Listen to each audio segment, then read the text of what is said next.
Alright guys, real quick before this video starts, I just want to let you guys know the first 10 minutes of this commentary, it's a little fucked up, okay? So there's this glitch with Pamela, which is what I record the Skype call with, and there's a glitch that it sometimes just screws up my voice, and it did within the first 10 minutes of this, so I really do apologize for that. It does get better after the 10-minute mark.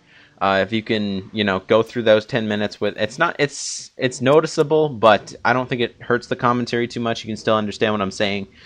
So yeah. Sorry about that, I didn't get a chance to redo it, but I assure you guys that will not happen again. I apologize, and enjoy the rest of the video. Alright guys, talk to you later. Peace. Hey, what's going on guys? My name is Nathan, and back here with Matt, and we are doing the one did review, Season 3, Episode 12, Clear. So Matt, there's so much stuff that went in this episode, huh? Yes, but I didn't do my introduction, you douche. Alrighty, go for it. Well, my name is Matt the Rat, and this one goes out to Nathan and all the Walking Dead fans.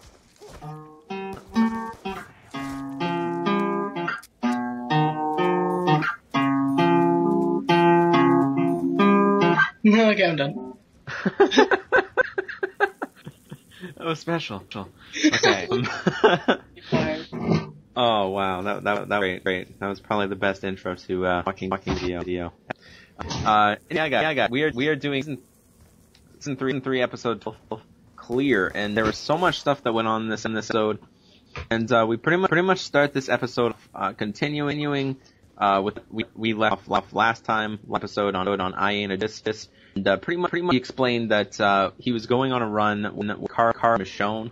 And we pretty much start this episode off when with Rick, Carl, and Michonne going on that run. They're in the car, and they come to kind of unexpecting on the side of the road yelling help. I kind of felt sore for him. I don't know who he was, but I know I too. Like I know he's just a random character, but I was oh come on. Like, dude, and I can't wait till the end because I really want to spoil something at the end. yeah, guys. Again, I know this is a review video.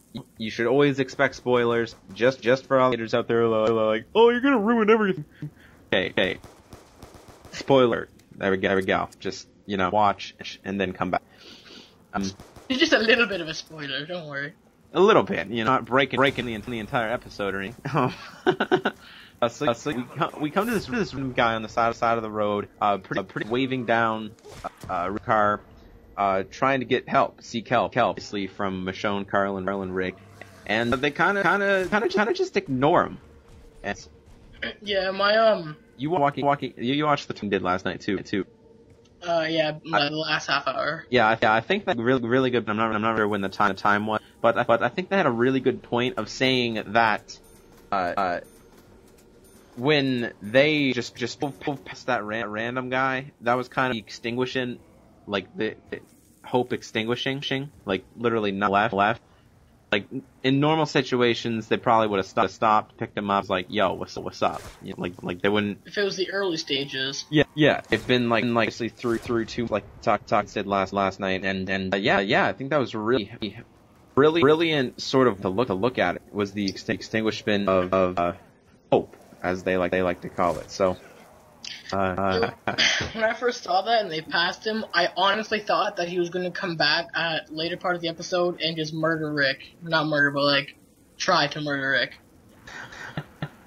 That was fucking hilarious. It's like there, Rick. You should have picked the asshole. All right. That's honestly what I thought. I'm like, Rick, like it's gonna taunt you. Yeah. No. Carl eyes now. You were too fish to head checker. Imagine. Wow, that'd be fucked. Okay. Anyway, pretty much they moving down the road, and this is sort of I sort of thought your reason was going to come into play when they actually got stuck in the and all the walkers around after they got to the. Then I seen that guy running down the road trying to track them down again. There were some parts during that episode where he could get to them, but just failed every single time.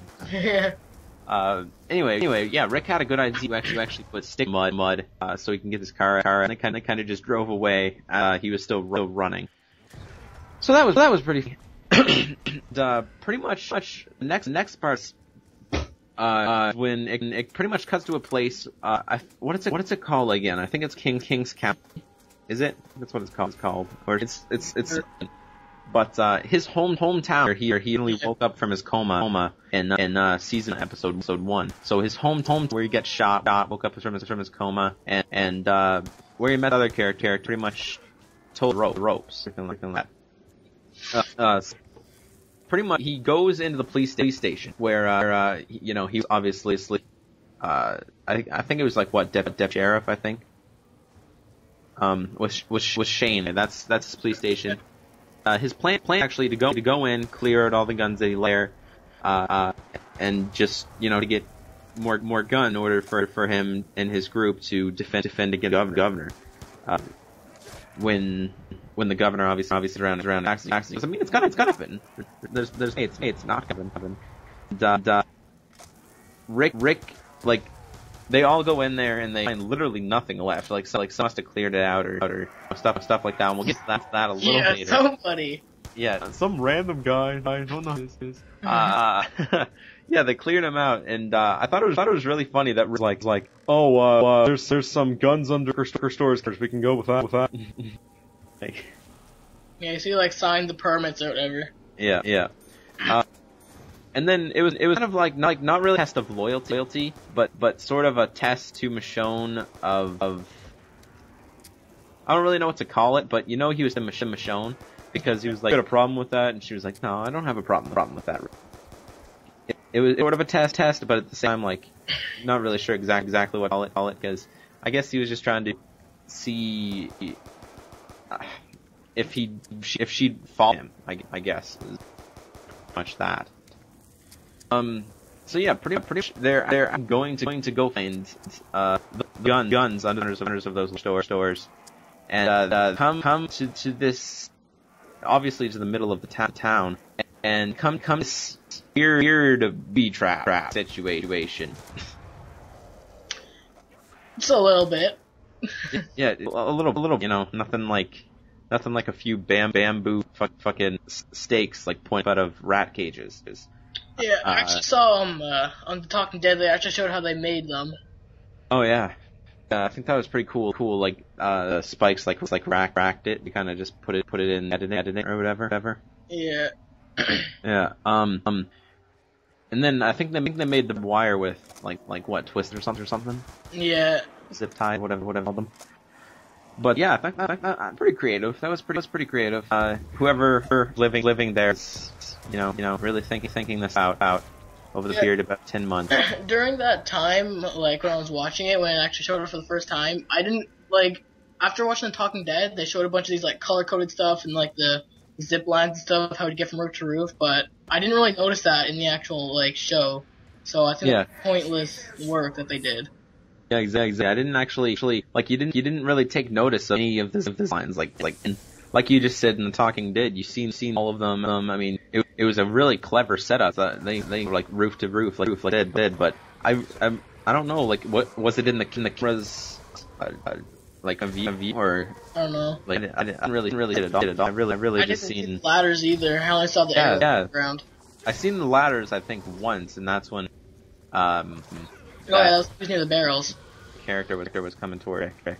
So anyway, moving on now, we see the Walker as they're walking through this kind of forced booby situation, and we see Walker and Michonne is just to go to take care of when stops her and says she'll get trapped, like in the booby traps. And I think it's really good because Michonne probably could have got shot.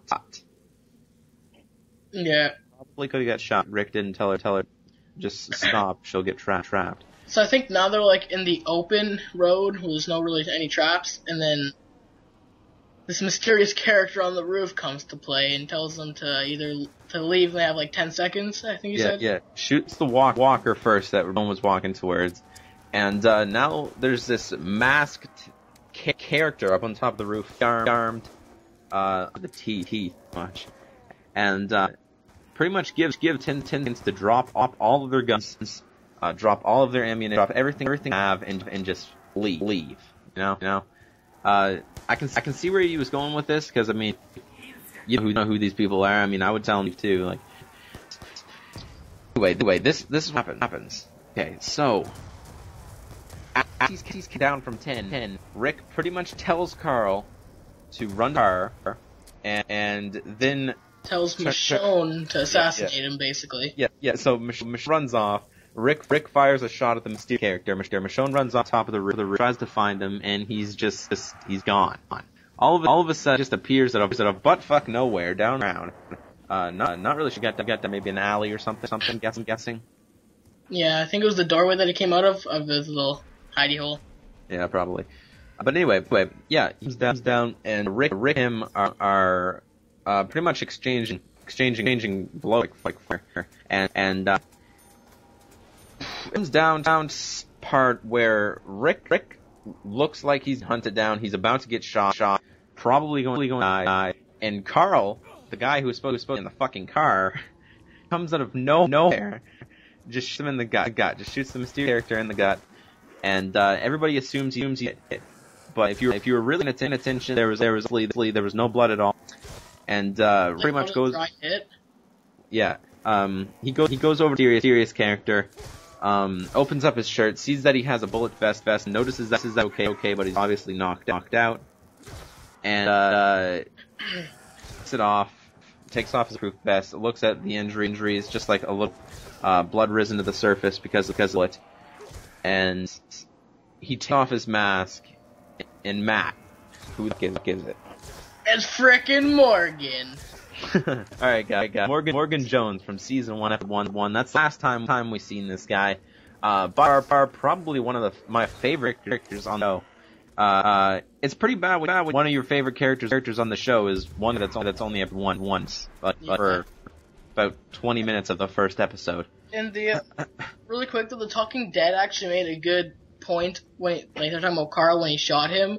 Yeah. How like his mental stage isn't caught up with his physical stage. Yeah. Exactly. Does exactly thinking that too. All right, guys. So pretty much leaving off with the whole how Carl's, not really up to his standards. I guess kind of his mind is ahead of his body. But now we're moving on to where Rick obviously notices it's Morgan. And Michonne kind of wants to, cut him loose, kind of kill him, not really do anything to Morgan at all, kind of let the biters get him, leave him there, take all the weapons, take everything, and just leave. But Rick notices that's obviously not a good idea, seeing as though Morgan saved his life. So Rick and Michonne are leading Morgan, his unconscious body, up these stairs, I guess, sort of. Michonne saved Rick so many damn times, too. Like, under the welcome mat, there's just like a fucking pile of spikes. See, the welcome mat actually plays a really funny role when they actually get into the... Oh, man, I laughed my ass off. Yeah, we'll get into that. Alright. So, anyway, they're leading Morgan up to his room, I guess. And there's so many booby traps, so many things he can trip off while going up the stairs, and there were so many notes on the wall too. Like there was like these warnings. They were like, "Do not continue," and then you pass that one. It's like, "Go back," and then the last one, it's like, "Seriously, go the fuck back." Like. And then there's like a huge axe at the top of the stairs. Yeah, and obviously, like looking at the axe, many people have already ran into that fucking thing. So. It was a big bloody axe, big bloody gruesome axe at the top of the stairs, waiting for someone to trip over that wire and just get an axe to the fucking forehead. So, anyway, yeah, Rick lays down Morgan on the bed, pretty much ties his hands up, sort of reminiscing, to what happened back in episode 1 when Morgan tied Rick's hands up, because he didn't obviously know if he was dangerous or not. So pretty much, this is what happens, people. This is what happens. This is the funny part of it, of course. So everybody else, like Michonne, I think Carl did kind of too. Just leave Morgan there. We already saved him from the walkers. We're gonna give him a head start on everything, and we'll just take all his weapons. And Rick pretty much shuts that down. Is like, no, we're not gonna leave until Morgan wakes up. Exactly. So Uh, favorite part of the episode is probably it's when Michonne says that quote. So pretty much, Rick was like, "We're not taking these weapons until he wakes up," and pretty much kind of walks behind Michonne, and Michonne's like sitting here eating a bag of chips, or I don't know what it was. Like I think it was like a bag of chips or cheesies, or I don't know. She was eating something. And then Rick goes along and says, "So now we're eating his food." And then Michonne retorts with, "Matt said welcome." Oh, that was the literal, probably funniest part of that fucking episode. When just they're so said it. They're tiny quotes. Like there's just two tiny quotes. Just Rick saying, "Oh, so we're eating his food now." Matt said welcome. Like, I know I'm probably nerdgasming over it right now, but I thought that was really fucking hilarious. It was hilarious. It was, man. Like, just nothing but a Matt said welcome joke to fucking brighten up The Walking Dead. Actually have a joke come out of it. But, anyway, pretty much after this, Carl kind of walks around the room and sees this map of the town that Morgan obviously planned out for a while, and just Carl notices where it says Rick's house, and it says burnt out. So that obviously means everything in Rick's house is gone. That kind of sucks, because you could kind of see why Carl wanted to come, is because he wanted to see his past life, like his house.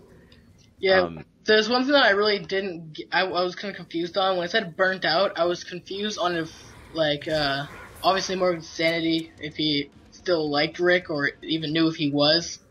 Yeah. Like, when it said burnt out, that kind of confused me a little bit. Yeah. It kind of, like, you kind of took it two ways, sort of, like, Rick not being there and he's just kind of forgetting about Rick, or is it legitimately fucking burnt out? Like, is it, like, was it lit on fire? Like, yeah, it was kind of confusing there, too, to be honest with you, but, Carl pretty much decides that he's gonna go on a run, tries to go on a run by himself.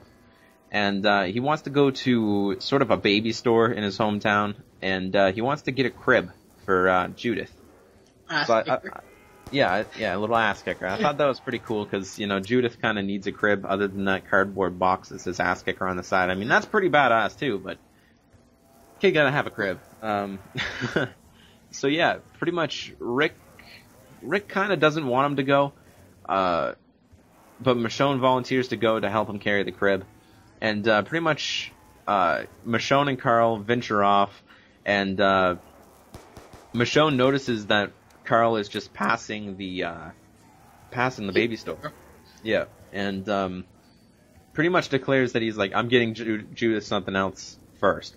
And not Morgan, but Michonne, not knowing what, obviously decides to sort of go with him just to protect him, because, I mean, she kind of notices that she's sort of responsible for him right now at this point. Like, she volunteered to go with him, and she's a lot older, and he's like, 13, thinks he can do it all by himself. I think he's like 14 at this point or something. Yeah, probably something like that. But I was actually kind of amazed on what he actually got Judith. Like that it was stupid, but it was like heartfelt to what he did. Yeah, you kind of need to do it though. Like, oh, your mom died, and now you're never gonna see her. Like, kind of want a picture for it, right? So, all right. So since you already said what it is, there's this tweet on Twitter, and it said, "So Carl got a picture showing of what Judith's mom looked like." Where's the now it's time to find a picture of Shane so she can see what her dad looks like. Oh, that was funny. Baby Shane.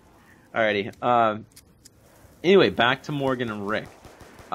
Pretty much, we see that Morgan is waking up and sees that a knife that is obviously under his bed. Maybe that's for these types of things. Like, maybe that was a good idea for him to do that, or something like that. But yeah, just give me 1 second. So yeah, guys, maybe he stashed that knife there for some particular reason. It's kind of smart to leave knives around, just in case something happens. So maybe he did that on instinct, sort of. But anyway, he pretty much cuts his ties without Rick knowing, and gets up, starts to challenge Rick, starts to assault Rick. And Rick pretty much tries to shut him down by saying, "You saved my life, Morgan, you know me." And Morgan retorts with, "I don't know anyone anymore." And they kind of scrap around for a little bit. Rick's trying to get through to him. He can see that he's obviously not all there, but Rick's not all there either. So they're both kind of not all there.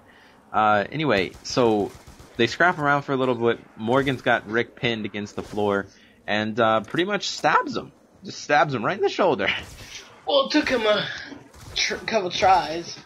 Well, yeah, but I mean, this full-on heavy-ass black dude coming down on you with a knife, like, I mean, you're gonna fucking get stabbed. Like, there's no question about it. You can't be like. Anyway, moving on. Yeah. So Rick pretty much takes the knife out of his shoulder, throws Morgan against the wall, pulls out his gun, says, "You and bitch. yeah, you crazy son of a bitch." You know. I was kind of confused to this too, like, Rick's sort of seeing that, you know, he's fucking crazy too, because I mean he's seeing fucking dead people, and he's trying to go find Shane in the woods, but yeah, like, what I didn't really get either. I mean, I get it, but Morgan pretty much like begs for death. Like, he was like, after Rick points his gun at Morgan, he pretty much puts the gun to his forehead and begs Rick to pull the trigger. Just begs him to kill him. Well, at this point, all you know is that his wife is dead. Mm-hmm. And yeah, so yeah, that's what happens. Like, he just begs for death, and I really didn't see that coming. But the next part, I kind of like, now that I see this part, I can kind of see why he would beg for death. Well, actually, no. I think before Morgan woke up, Rick actually saw. Actually, we couldn't really tell what it said. It just said O-U-N-E, obviously standing for like Dwayne, and it said "is turned." Yeah. So I mean, you can kind of assume, but at the same time, like, you don't know exactly for sure. Rick really didn't know what to do. All right, guys. So yeah. That's what happens. You can kind of see that Dwayne obviously is probably dead, but you don't know that for sure. And Rick is pretty much now tying up Morgan again on a chair, and tries to jog Morgan's memory by pretty much talking about the whole walkie-talkie situation. And this was a really emotional moment, like the whole walkie-talkie bit. Because Morgan kind of, he starts to recall Rick, and pretty much says that Rick tried to communicate with each other, and Morgan says that he tried to reach Rick, but Rick was never there. And Rick pretty much explains that he kept getting pushed back deeper into the country. He didn't have a choice, you know, stuff like that. The signal was crap. Yeah, and yeah, the signals were crap. I mean, they were old-ass walkie-talkies too. And Morgan pretty much kind of blames Rick, you know, in a way. Pretty much explaining to him that he has really nothing left to live for other than the fact that he wants to eliminate every fucking zombie on the face of this earth. Hence the title Clear. There was that poll on Talking Dead where they said, is it Rick's fault that Morgan went insane? And I said, yeah, there was an abundant. I think it was, and like, there was 86% said no. There was like 15% said no, and 85% said yes. No, I think it was the other way around. Right, what? Yeah, it was the other way around. It's the other way around, my bad. Yeah, it was like 86% said no, he couldn't have done anything, and 16% was like, yes, it definitely was his fault. I think those guys are just the trolls, or retarded. Yeah. Alright, anyway. Pretty much Morgan now tells Rick, almost blaming him, that he couldn't kill his undead wife. He's thankful that Rick gave him the chance to by giving him all those guns at the start. But he couldn't kill his wife that turned. And that decision not to kill her bit him in the ass, almost. Bit him in the ass. And it was kind of funny, the quote that they said on Talking Dead, but at the same time, like, I don't want to say it was funny because then I'd just sound like a sick bastard. But, so pretty much this is what happened. His undead wife, so that'd be Dwayne's mother, actually fucking killed Dwayne. Like, bit Dwayne, made him turn, stuff like that. And, on the Talking Dead, he was like, you brought him into this world, now she's gonna take him out. Like, that's terrible. yeah, but you could clearly see that Morgan was not in a good state of mind. He's just saying a bunch of, weird ass quotes, not making sense really at all. And yeah, that's what happened. That's what happened with them.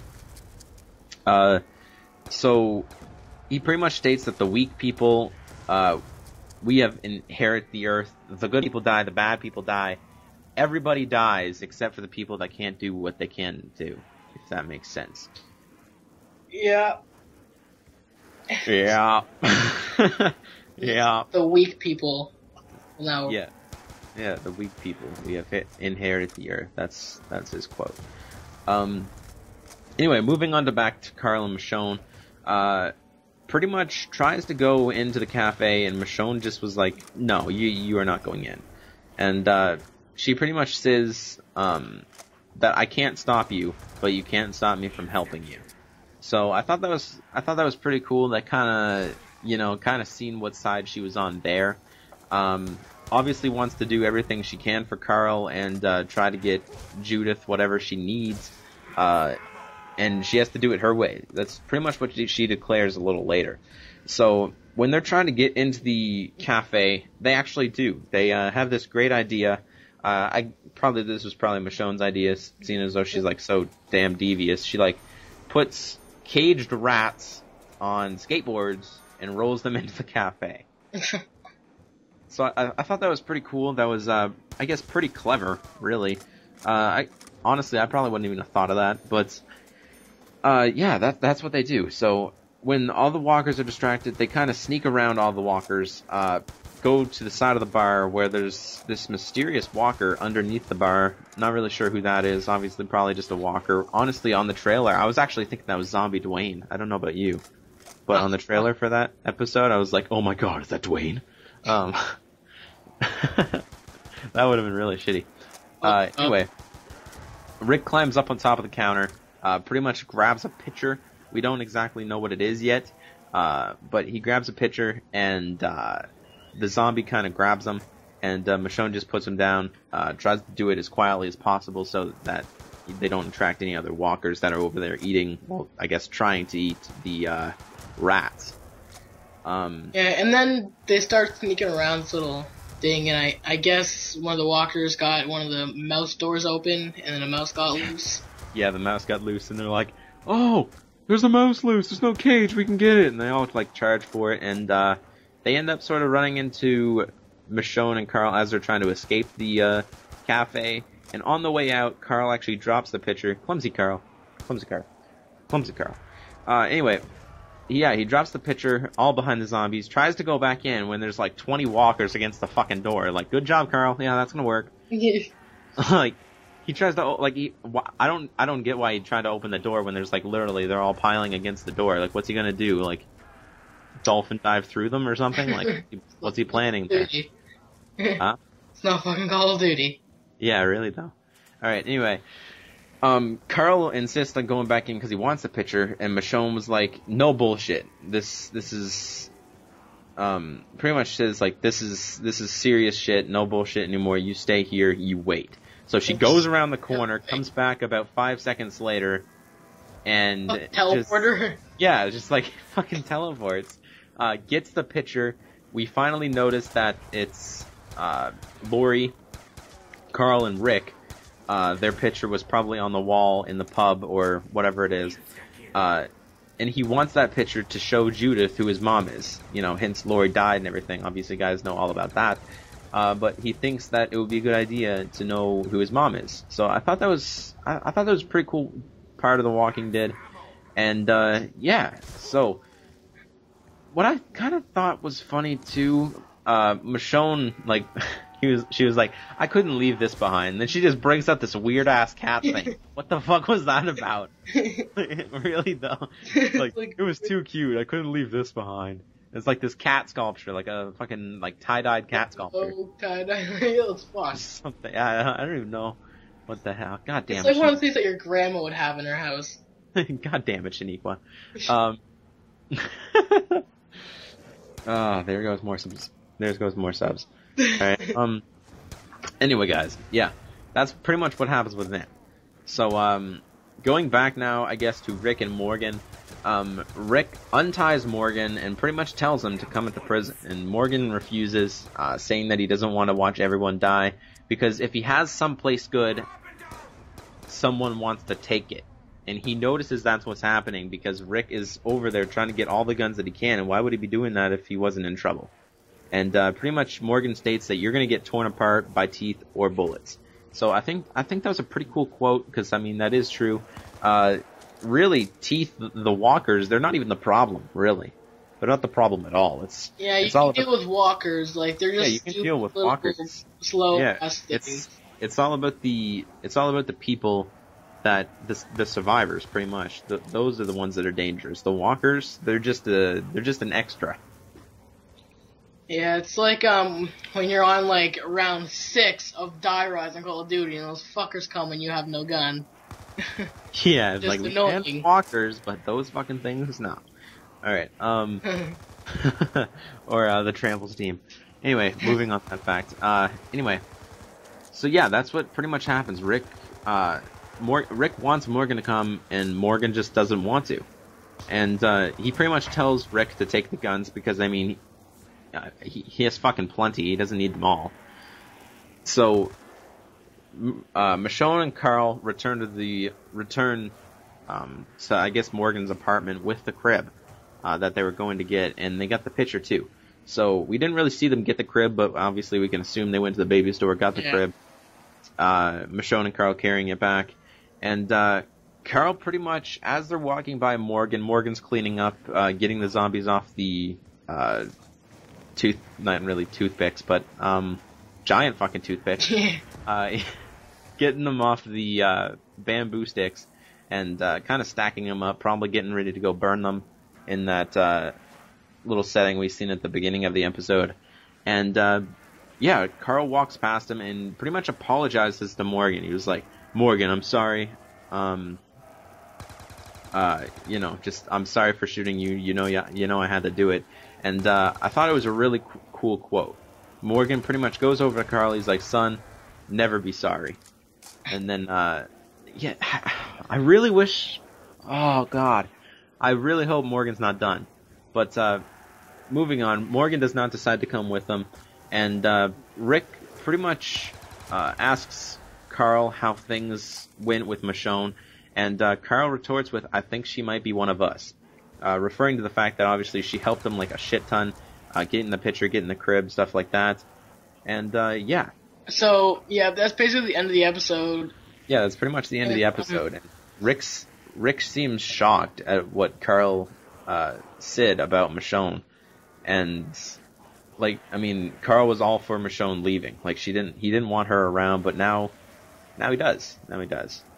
And yeah, I thought, go on. Okay, so now they're like driving back there, and we gotta get into detail of the part where Michonne and Rick were talking at the trunk. Remember that? The trunk. Where Michonne pretty much like, you see dead people, that's okay. I see my boyfriend. Yeah, that part. Okay. Yeah, and yeah. So apparently she before seen her dead boyfriend, and she notices what Rick's going through, and pretty much tells him that it's okay to show it. You don't have to hide. Just be up and out with it, and pretty much says, I used to talk to my dead boyfriend, and then she's like, it happens. And I think it was a really funny quote. Rick was like, can you drive?